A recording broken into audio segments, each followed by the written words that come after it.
السلام علیکم اسٹوڈنٹس، جیسا کہ آپ جانتی ہیں ہم ہسٹری آف بنو عباس کا 3rd چیپٹر ابو جعفر منصور پڑھ رہے ہیں۔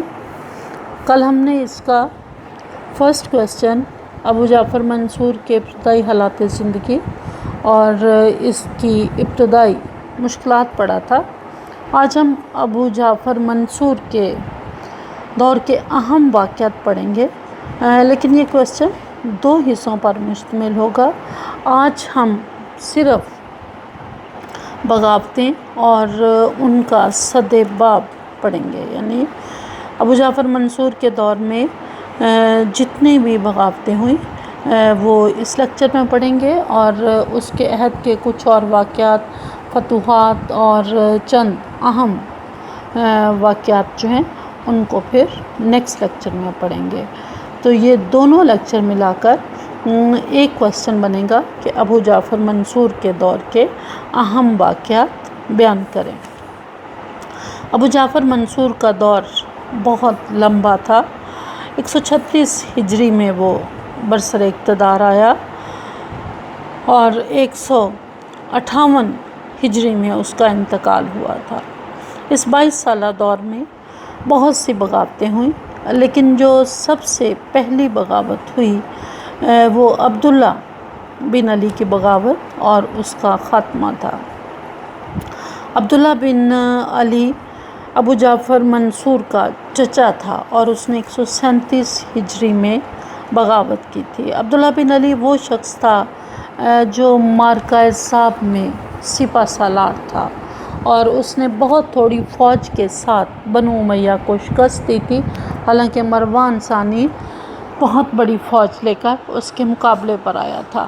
اس معرکہ صاب کی وجہ سے وہ اپنے آپ کو ہمیشہ سے خلافت کا حقدار سمجھتا تھا، اور اس کا یہ خیال تھا کہ محمد بن علی عبداللہ کا بھائی ہونے کے ناطے اس کا خلافت پر اس کے بیٹوں کی نسبت حق زیادہ فائق ہے۔ اس نے الصفا کی زندگی میں تو وہ خاموش رہا، یا الصفا نے اسے شام کا گورنر بنا کر خاموش رکھا، لیکن جیسے ہی الصفا کا انتقال ہوا تو اس نے کچھ لوگوں کو جمع کیا اور یہ کہا کہ الصفا نے مجھے معرکہ صاب سے پہلے مجھ سے یہ وعدہ کیا تھا کہ اگر میں یہ جنگ جیت گیا تو وہ مجھے اپنا جانشین بنائے گا۔ اس وعدے کو یاد دلا کر اس نے لوگوں کو اپنی بیعت پر اکسایا، اور وہ لوگ جو ناراض تھے ابو جعفر منصور سے یا حکومت وقت سے، انہوں نے اس کے ہاتھ پر بیعت کر لی۔ عبداللہ نے چونکہ وہ شام کا گورنر تھا، لہٰذا اس نے شام میں ہی بغاوت کی، اور بغاوت کر کے وہ نصیبین کے مقام پر پہنچ گیا۔ اس بغاوت کو فروغ کرنے کے لیے ابو جعفر منصور کے پاس ابو مسلم خراسانی سے بڑھ کر کوئی شخص نہیں تھا، گو کہ اسے کبھی بھی ابو مسلم خراسانی پسند نہیں تھا، اور اس کی ہمیشہ سے یہ خواہش تھی کہ وہ اس کو قتل کر دے، لیکن اسے یہی لگا کہ اس کو ختم کرنے کے لیے صرف یہی سب سے موزوں شخص ہے۔ ابو مسلم خراسانی بہت ہی ہوشیار تھا اور کسی بھی شکست کو فتح میں بدلنا اس کے لیے کچھ مشکل نہیں تھا۔ اب وہ جیسے ہی وہاں پہنچا، اس نے ایک خبر مشہور کر دی کہ میں جنگ کے لیے نہیں آیا بلکہ شام کا حاکم بن کر دمشق جا رہا ہوں۔ اب شامی فوج اس کی اس جنگی چال کو نہ سمجھ سکے، کشمکش میں لوگوں کو کچھ پتہ نہ چلا کہ وہ لڑائی کے لیے آیا ہے یا وہ شام کا حکمران بن کر آیا۔ اس طرح وہ مسلم خراسانی نے دھوکے سے شامی فوج کو کشمکش میں مبتلا رکھا اور خود ایک چکر کاٹ کر نصیبین پر قابض ہو گیا۔ عبداللہ بن علی نے جو کہ شہر کے اندر موجود تھا، شہر کا محاصرہ کیا، کئی مہینے محاصرہ جاری رہا، لیکن پھر بالآخر عبداللہ بن علی اور ابو مسلم خراسانی کے درمیان ایک فیصلہ کن جنگ ہوئی، جس میں ابو مسلم خراسانی نے عبداللہ بن علی کو شکست دی۔ عبداللہ بن علی میدان جنگ سے بھاگ کر اپنے بھائی سلیمان بن علی کے ہاں پناہ گزین ہوا۔ اس نے منصور سے اس کی سفارش کی اور اسے امان لے دی۔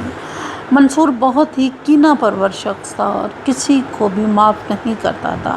امان دینے کے باوجود اس نے عبداللہ بن علی اور اس کے بیٹوں کو ایک ایسے مکان میں قید کیا جس کی بنیادیں نمک پر رکھی گئی تھی۔ جیسے ہی بارش آئی مکان گر گیا اور عبداللہ بن علی چھت گرنے کی وجہ سے اپنے بیٹوں سمیت ملبے تلے دب کر ہلاک ہو گیا۔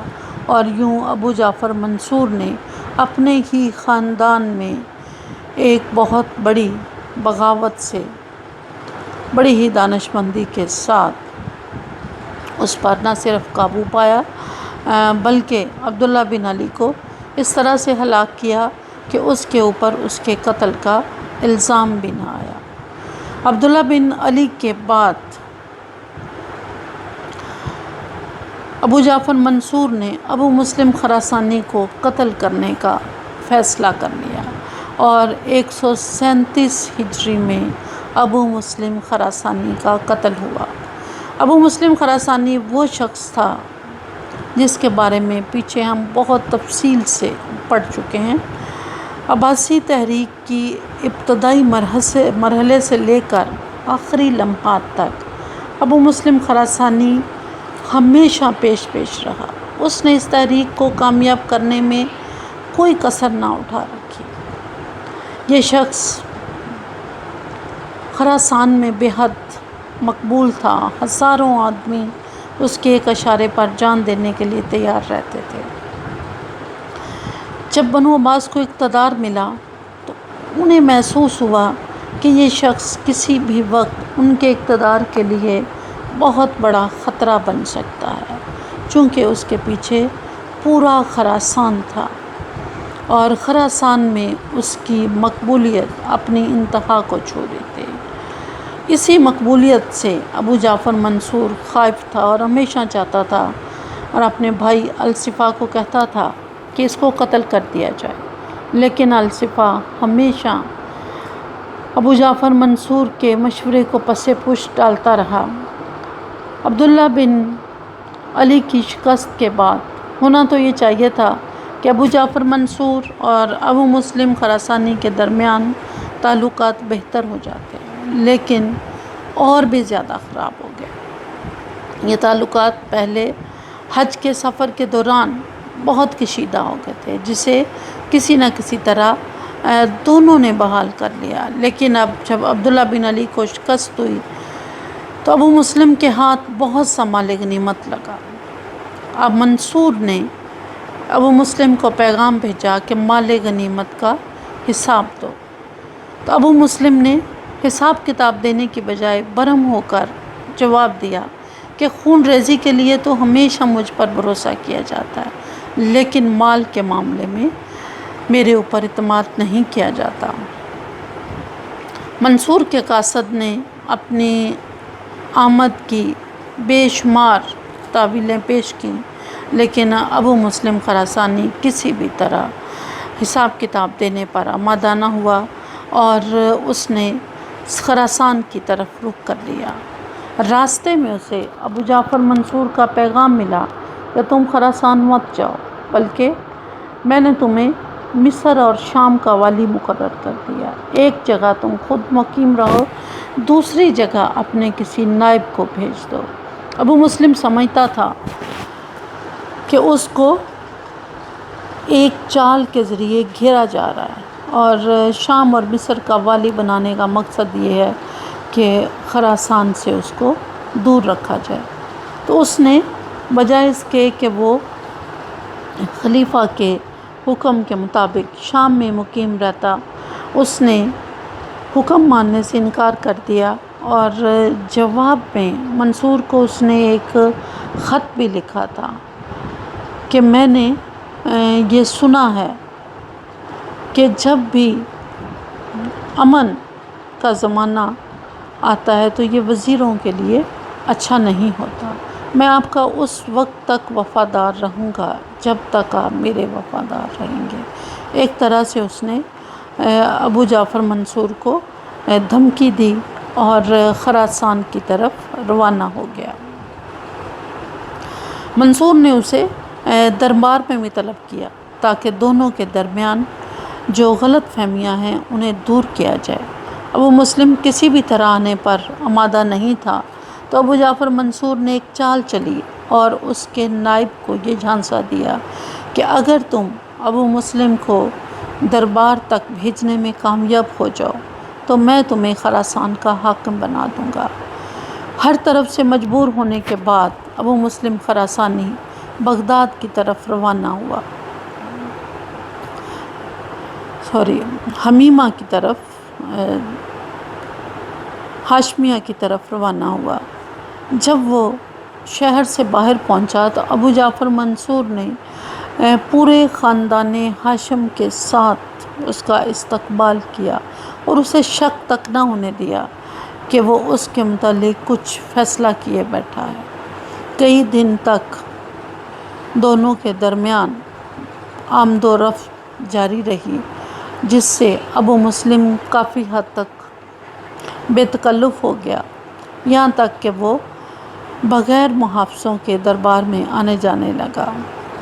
جب ابو مسلم کا اعتماد بحال ہو گیا تو ایک دن ابو جعفر منصور نے 6 لوگوں کو پردے کے پیچھے کھڑا کیا اور کہا کہ جیسے ہی میں تالی بجاؤں ابو مسلم کا آ کر کام تمام کر دینا۔ لہٰذا جب ابو مسلم دربار میں داخل ہوا تو منصور نے گفتگو کرتے کرتے اس پر غصہ ہونا شروع کر دیا اور اسے کئی قسم کے الزامات اس پر لگائے اور اسے کہا کہ تم عبداللہ بن علی کی لونڈی پر قبضہ کرتے ہو، تم نے میری پھوپھی کو رشتے کا پیغام بھیجا آمنہ بنت علی کو، اور تم اپنے آپ کو سبط بن عباس کی نسل سے بتاتے ہو۔ ہر ایک الزام کے جواب میں ابو مسلم خراسانی اس سے انکار کرتا رہا، اس کی منت سماجت کرتا رہا، اور آخر میں اس نے کہا کہ مجھے اپنے دشمنوں کے لیے باقی رہنے دو۔ لیکن ابو جعفر منصور نے یہ کہا کہ تم سے بڑھ کر ہمارا اور دشمن کون ہو سکتا ہے۔ جیسے اس نے تالی بجائی 6 لوگ پردے سے باہر آئے اور انہوں نے ابو مسلم کا کام تمام کر دیا۔ اس نے وہیں اس کی لاش پر چادر ڈال دی، اور جب عیسیٰ بن موسیٰ دربار میں پہنچا اور اس نے پوچھا کہ ابو مسلم کہاں ہے، تو ابو جعفر منصور نے لاش کی طرف اشارہ کیا تو عیسیٰ بن موسیٰ نے کہا کہ اس کی خدمات کا یہ صلہ۔ جواب میں منصور نے کہا کہ خدا کی قسم روئے زمین پر اس سے زیادہ کوئی تمہارا دشمن نہیں تھا۔ ابو مسلم خراسانی، جس نے عباسی حکومت کے قیام کے لیے ہر جائز اور ناجائز کے درمیان تمیز روانہ رکھی، ہر ظلم کیا، وسیع پیمانے پر لوگوں کا قتل عام کیا، اور پھر بالآخر جن کے لیے اس نے 6 لاکھ لوگوں کو قتل کیا تھا انہی کے ہاتھوں بے یار و مددگار مارا گیا۔ ابو جعفر منصور نے اس کا سر کاٹ کر بہت زیادہ روپے پیسے اور سونے کے ساتھ اس کی فوج کی طرف پھینک دیا۔ فوج روپیہ پیسہ اور سونا لوٹنے میں مصروف ہو گئی، کسی نے بھی ابو مسلم کے سر کی طرف دھیان نہ دیا، اور یوں عباسی تحریک کو کامیاب کروانے والا شخص ایک عبرتناک موت کا شکار ہوا۔ ابو مسلم خراسانی کی موت کے بعد خراسان میں بغاوتوں کا ایک وسیع سلسلہ شروع ہو گیا، اور سنباد نامی ایک شخص نے ابو مسلم کے قتل کا بدلہ لینے کے لیے بنو عباس کے خلاف بغاوت کی۔ چونکہ خراسان میں یہ شخص بہت ہی مقبول تھا، لوگوں کے دل میں اس طرح سے اس کی موت کا رنج بیٹھ گیا اور وہ چاہتے تھے کہ ابو جعفر منصور سے اس کے قتل کا بدلہ لیا جائے، لہٰذا سنباد نے اپنا نام بدل لیا اور اپنا نام اس نے فیروز اسود رکھ لیا اور بغاوت کر دی۔ یہ شخص مجوسی نسل تھا اور نیشا پور کے گاؤں کا رہنے والا تھا، لہٰذا اس نے نیشا پور رے پر قبضہ کر کے تمام خزانہ لوٹا اور ساتھ ہی مسلمانوں کا خوب قتل عام بھی کیا۔ ساتھ اس نے یہ بھی دعویٰ کیا کہ میں خانہ کعبہ کو بھی مسمار کر دوں گا۔ اس کا مقابلہ کرنے کے لیے ابو جعفر منصور نے جمہور بن مرار اجلی کو بھیجا۔ اس نے بڑی ہی ہمت کے ساتھ ان مجوسیوں کا مقابلہ کیا۔ تقریباً 60,000 افراد اس دوران مارے گئے۔ سنباد بھاگ کر طبرستان چلا گیا، لیکن وہاں بھی والی نے اسے دھوکہ دیا اور اس کا سر کاٹ کر ابو جعفر منصور کے پاس بھیج دیا۔ اس طرح سنباد کی بغاوت ختم ہوئی۔ جمہور بن مرار اجلی جو خود سنباد کی بغاوت ختم کرنے کے لیے آیا تھا، خود اس نے 138 ہجری میں بغاوت کر دی۔ جب اس نے سنباد کو شکست دی تو اس کے ہاتھ بہت سا مال غنیمت لگا۔ جب اس سے مال غنیمت کا حساب کتاب مانگا گیا تو اس نے تمام مال پر قبضہ کر کے بغاوت کر دی۔ منصور نے اب اس بغاوت کو ختم کرنے کے لیے محمد بن الاشعث کو بھیجا۔ جمہور شکست کھا کر آذربائیجان بھاگ گیا۔ اس کے ساتھیوں میں سے کسی نے اسے قتل کر کے اس کا سر کاٹ کر منصور کے پاس بھیج دیا اور اس طرح یہ بغاوت بھی اپنے انجام کو پہنچی۔ ابو جعفر منصور کے دور میں ایک عجیب و غریب فرقہ ظاہر ہوا جو تاریخ میں فرقہ رواندیہ کے نام سے جانا جاتا ہے۔ 141 ہجری میں اس فرقے نے بغاوت کی تھی، جیسا کہ ہم نے پیچھے بھی پڑھا تھا کہ بنو عباس کے دور میں بہت سے نئے فرقے اور فتنوں نے جنم لیا تھا، انہی میں سے ایک فرقہ رواندیہ بھی تھا۔ بنیادی طور پر یہ عراق اور خراسان کے توہم پرست لوگوں کا ایک گروہ تھا جو رواندیہ نام کے ایک گاؤں میں مقیم تھا۔ اسی گاؤں کی مناسبت سے ان کو فرقہ رواندیہ کہا جاتا ہے۔ یہ لوگ بنیادی طور پر ابو مسلم خراسانی کے پیروکار تھے اور بہت ہی عجیب و غریب نظریات و عقائد رکھتے تھے۔ یہ مسئلہ تناسخ اور حلول کے قائل تھے۔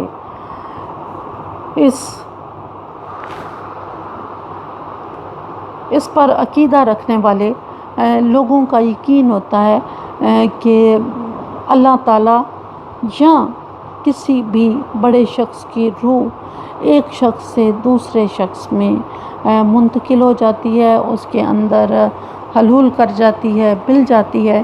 لہٰذا ان لوگوں کا بھی عقیدہ تھا کہ حضرت آدم کی روح نے عثمان بن فہیق میں اور خود اللہ تعالیٰ یعنی ذات خداوندی کہ اللہ تعالیٰ منصور جو اس وقت خلیفہ وقت تھا اور جبرائیل نے منصور کے ہی ایک سپہ سالار ہاشم بن معاویہ میں حلول کر دیا۔ اب ان کے عقیدے کے مطابق ان کا اس وقت کا نبی عثمان بن فہیق تھا، ان کا خدا منصور تھا اور منصور کے ہی ایک دستے کے سالار ہاشم بن معاویہ کو یہ لوگ جبرائیل سمجھتے تھے۔ اب اس کے عقیدے کے مطابق ان کے لیے لازم تھا کہ یہ ابو جعفر منصور کا دیدار کرے، اس کا درشن کرنا، اس کا دیدار کرنا یہ ایک عبادت تصور کرتے تھے۔ لہٰذا منصور کو خدا سمجھتے ہوئے انہوں نے منصور کے محل کے ارد گرد چکر لگانے شروع کر دیے، یعنی اس کا طواف کرنا شروع کر دیا، اور پھر یہ اپنے نظریات کا پرچار کرنے لگے۔ منصور ان کے اس عقیدے سے بڑا ہی پریشان تھا، اس نے ان کے 100 کے قریب لوگوں کو گرفتار کر لیا۔ جب یہ لوگ گرفتار ہوئے تو جس کو یہ خدا سمجھتے تھے یہ اس کے ہی دشمن ہو گئے۔ ان لوگوں نے قید خانے سے ہلا بولا، قید خانے سے اپنے ساتھیوں کو چھڑایا، اور اس سے پہلے کہ یہ حملہ کر کے منصور کو قتل کر دیتے، اس سنگین صورتحال میں منصور کو اچانک مان بن سعدہ جو کہ بنو امیہ کا ایک سپہ سالار تھا اور چھپتا پھر رہا تھا، اچانک وہ سامنے آیا اور اس نے منصور کو ان لوگوں سے بچایا۔ مان بن زیادہ کی جرأت اور بہادری دیکھتے ہوئے منصور نے اس کے پچھلے تمام سابقہ گناہوں کو معاف کر دیا اور اسے امان دے دی، اور جتنے بھی بلوائی تھے ان کے ساتھ مقابلہ ہوا، جس میں یہ فرقہ جو تھا ان کی اکثریت قتل ہو گئی اور باقی ماندہ لوگ ادھر ادھر بکھر گئے، اور یوں اس فرقے کی 141 کے بعد کہیں بھی تاریخ میں فرقہ رواندیہ نظر نہیں آتا۔ فرقہ رواندیہ کی بغاوت کے علاوہ مرو میں بغاوت ہوئی۔ ابو جعفر منصور خراسان میں باغیانہ رجحانات کے کلا کما کے لیے منصوبہ بندی کر رہا تھا۔ خراسان ابو مسلم خراسانی کا گھر تھا اور اس کے پیروکاروں کی وہاں کثیر تعداد تھی، گو کہ سنباد کے ساتھ 60,000 لوگ قتل ہوئے، لیکن ابھی بھی ایسے لوگ موجود تھے جو حکومت وقت کے خلاف بغاوت کرنا چاہتے تھے۔ لہٰذا منصور کو اطلاع ملی کہ مرو میں کچھ باغی سر اٹھانے کی کوشش کر رہے ہیں، تو اس نے اپنے ایک بہت ہی بہادر جرنیل عبدالجبار بن عبد الرحمن کو ان کی سرکوبی پر مامور کیا۔ عبد الرحمن نے ان کی بغاوت کو تو ختم کر دیا، لیکن اس بغاوت کو ختم کرنے کے دوران اس نے لوگوں پر ظلم و ستم کی انتہا کر دی، لہٰذا بغاوت کے شعلے ٹھنڈے ہونے کے بجائے اور بھی بھڑک اٹھے۔ لوگوں نے اس کی شکایات مسلسل خلیفہ کے پاس بھیجیں، اس پر غبن اور خیانت کے الزام بھی لگائے۔ حقیقت یہ تھی کہ عبد الرحمن منصور کے خلاف حاسدانہ جذبات رکھتا تھا اور خود حکومت کا حصول چاہتا تھا۔ اس نے عوامی دباؤ جب منصور پر ہر طرف سے بڑھا تو اس نے عبد الرحمن کو دربار خلافت طلب کیا، لیکن عبد الرحمن وہاں نہ پہنچا۔ اب منصور جانتا تھا کہ فوری طور پر اس سے لڑائی مناسب نہیں، لہٰذا اس نے خاموشی اختیار کر لی اور مناسب وقت کا انتظار کرنے لگا۔ 142 ہجری میں عبدالجبار بن عبد الرحمن نے بالآخر علانیہ بغاوت کا علم بلند کر دیا۔ اس نے مختلف طریقوں سے خلیفہ کے وفادار عاملوں اور افسروں کو قتل کرنا شروع کر دیا۔ منصور ابو مسلم خراسانی کے قتل کے بعد خراسانیوں کو مزید ناراض نہیں کرنا چاہتا تھا، لہٰذا اس نے اپنے ایک وزیر سے مشورہ کیا اور اس کے بعد اسے حکم دیا کہ اپنی افواج کے منتخب سپاہیوں کی ایک کثیر تعداد رومیوں کے خلاف محاذ پر روانہ کرے۔ مقصد یہ تھا کہ عبدالجبار کی قوت میں کمی ہو، زیادہ تر سپاہ جب روم کی طرف چلی جائے گی تو وہاں فوج بہت کم رہ جائے گی۔ اب جب عبدالجبار کو یہ حکم دیا گیا کہ وہ فوج کو روم روانہ کرے تو اس نے ترکوں کی بغاوت کا عذر پیش کیا اور خلیفہ کے احکامات ماننے سے انکار کر دیا۔ منصور نے اسے جواب میں لکھا کہ چونکہ مجھے خراسان بے حد عزیز ہے، اس لیے میں دارالخلافہ سے مزید فوج روانہ کر رہے ہیں۔ عبدالجبار نے اس کی بھی مخالفت کی، لہٰذا منصور کے شکوک و شبہات یقینی صورت اختیار کر گئے اور اسے یقین ہو گیا کہ عبدالجبار کا طرز عمل باغیانہ ہے، لہٰذا اس نے اپنے بیٹے مہدی کو فوج دے کر عبدالجبار کے خلاف روانہ کیا۔ عبدالجبار نے شکست کھائی، گرفتار ہوا اور منصور نے اس کو قتل کروایا۔ اس طرح خراسان میں یہ بغاوت ختم ہوئی، لیکن بغاوتوں کا سلسلہ خراسان سے ختم نہ ہو سکا۔ منصور کے بعد ایک اور شخص استاد سیس نے 150 میں خراسان میں ہی نبوت کا دعویٰ کر دیا اور خراسان کے لوگوں نے فوراً اس کے دعویٰ کو قبول کر لیا۔ ہرات، بادغیس اور سیستان کے باشندوں نے بھی اس کی نبوت کو بلا تعامل قبول کر لیا۔ استاد سیس نے اس دعویٰ نبوت کے بعد اپنے پیروکاروں کے ساتھ مل کر خراسان کے اکثر حصے پر قبضہ کر لیا۔ حاکم خراسان کے خلاف اس نے فوج کشی کی، لیکن اس کو شکست ہوئی اور وہ قتل ہوا۔ لہٰذا اس کے بعد منصور نے قاسم بن خزیمہ کو اس کی سرکوبی پر مامور کیا۔ استاد سیس کی فوج جو تھی وہ پیدل تھی، اس لیے قاسم نے ان کا محاصرہ کیا اور فوج کو اتنا دوڑایا کہ وہ تھک گئے۔ اس کے بعد ان پر حملہ کیا۔ اس جنگ میں استاد سیس کے 70,000 آدمی مارے گئے اور خود استاد سیس جو تھا وہ گرفتار ہوا۔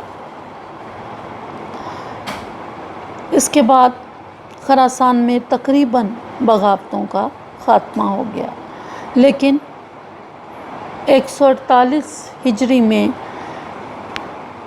ملبد بن حرملہ نے امیوں کی حمایت میں بغاوت کی۔ عباسی فوج کو اس کے مقابلے پر کئی بار شکست ہوئی۔ بالآخر 756 میں قاسم بن خزیمہ نے اس کا خاتمہ کیا۔ بربر جو کہ ہمیشہ حکومت کے خلاف برسر پیکار رہتے تھے، بربروں نے بھی شمالی افریقہ میں بغاوتیں کھڑی کر دیں، جس سے امن و امان کا بہت بڑا مسئلہ پیدا ہوا۔ منصور کے عہد میں پھر بربروں نے سرکشی کی اور منصور نے محمد بن اشعث کو افریقہ کا والی بنا کر بھیجا۔ اس سے بیشتر کہ وہ اپنی کوششوں میں کامیاب ہوتا، اس کی اپنی فوج نے ہی موسیٰ بن عجلان کی قیادت میں بغاوت کر دی۔ محمد بن اشعث کو فرار ہی میں اپنی نجات نظر آئی۔ منصور نے اب اس کے بعد اغلب بن سالم تمیمی کو شمالی افریقہ کے بربروں کو شکست دینے کے لیے روانہ کیا، لیکن وہ بھی اپنے مشن میں ناکام رہا، حتیٰ کہ بربروں نے اسے قتل بھی کر دیا۔ اس کے بعد منصور نے ابو جعفر عمر بن حفص کو افریقہ کا والی مقرر کیا۔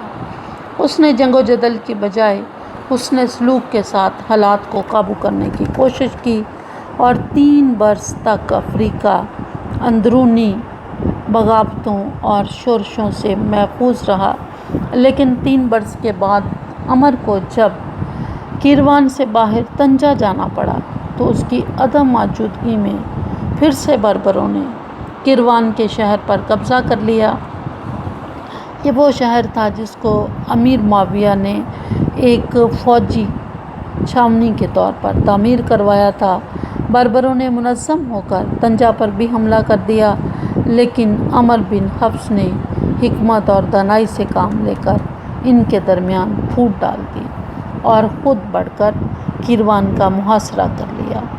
عمر بن حفص جنگ کے دوران مارا گیا، شہر پر باغیوں کا قبضہ ہو گیا، لیکن منصور کی روانہ کردہ امدادی فوج کے کمانڈر یزید بن حاتم نے کیروان پر دوبارہ قبضہ کر لیا اور ارد گرد کے علاقوں میں شورشوں کا خاتمہ کر کے شمالی افریقہ میں پھر سے عباسی علم لہرا دیا۔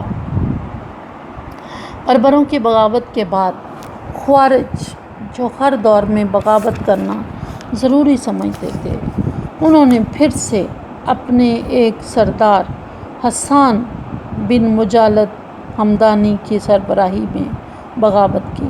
موصل اور ارد گرد کے علاقوں میں انہوں نے لوٹ مار کا بازار گرم کر کے وہاں کے حاکم کو شکست دی۔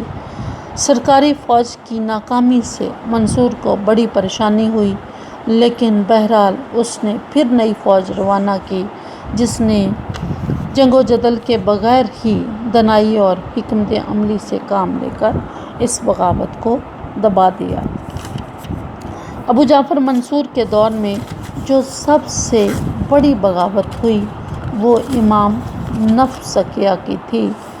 امام نفس سکیہ اور ان کے بھائی ابراہیم نے بغاوت کی۔